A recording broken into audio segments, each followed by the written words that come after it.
Are you looking to buy a property in Canada? Did you know that you can use up to $35,000 from your RRSP or $70,000 if you're a couple? There are just 4 conditions that you have to meet.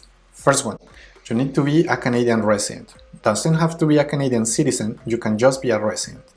Second one, you need to be considered a first-time home buyer. It doesn't mean that it's the first time that you are buying property in Canada or that you can't already own property in Canada.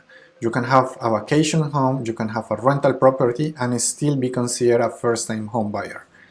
Third one, you need to have the intention to use the property as your principal place of residence.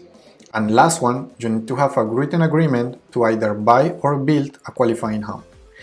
If you are looking for somebody to help you with your mortgage, you can contact us by visiting our page or leave a comment below.